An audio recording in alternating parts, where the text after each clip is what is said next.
आपण अर्थसंकल्पीय अधिवेशनाच्या पूर्वसंध्येला आपली पत्रकार परिषद सुरू करू. मी आपल्या सर्वांचं स्वागत करतो. सुरुवातीला सुमित्रा वहिनींना मी विनंती करतो की त्यांनी या ठिकाणी आपल्याला संबोधित करावं. नमस्कार.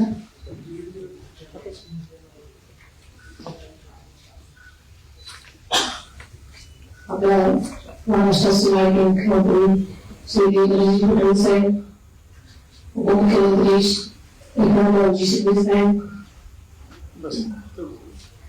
आणि आपण सर्वच पत्रकार बंधू भगिनी, उद्यापासून राज्याच्या अर्थसंकल्पीय अधिवेशनाला सुरुवात होत आहे.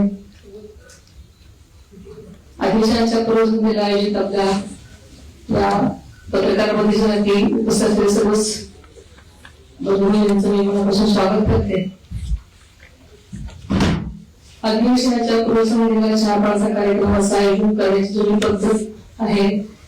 चहापानाचा कार्यक्रम केवळ औपचारिक नसतो, तर तो संवादाचा प्रभावी मंच असतो. या मंचावर राज्याच्या विकासावर विधायक चर्चा व्हावी, जनतेचे प्रश्न सरकारपर्यंत पोहोचावे आणि त्यावर मार्ग निघावे सगळे अपेक्षित असतात.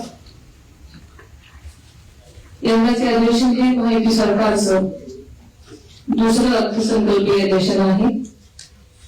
जनतेने मोठ्या विश्वासानं गेल्या वर्षी पुन्हा एकदा महायुतीला सत्ता दिली, त्या विश्वासाला न्याय देण्याचा प्रयत्न महायुती सरकार करत आहे.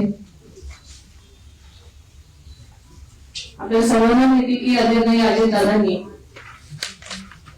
11 वेळा राज्याचा अर्थसंकल्प सादर केला. दिवंगत वानखेडे साहेबांनंतर सर्वाधिक वेळा अर्थसंकल्प सादर करण्याचा मान आदरणीय दादांना मिळाला आहे.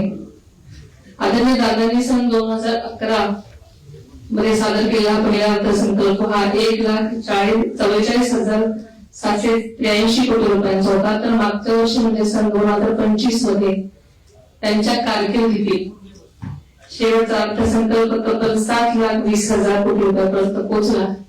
या अर्थसंकल्पीय आकारमानात झालेली भरीव वाढ ही केवळ आकड्यांची वाढ नाही, तर महाराष्ट्राला सर्वांगीण विकासाकडे नेण्याचं प्रगतीचं होतं आहे.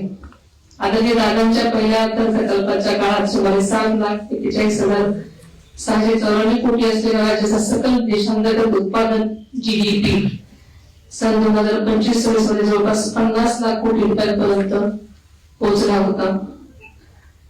मात्र या विकासाच्या वेगात सुद्धा आदरणीय दादांनी राज्याच्या आर्थिक शिस्तीची आणि पारदर्शकतेची कधीही तडजोड केली नाही.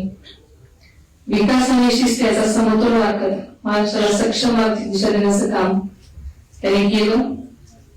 मुख्यमंत्री देवेंद्रजी फडणवीस साहेबांच्या मार्गदर्शनाखाली आणि उपमुख्यमंत्री एकनाथजी शिंदे साहेबांच्या साथीनं आदरणीय दादांच्या अर्थसंकल्पाची जोरदार सुरुवातही झाली होती.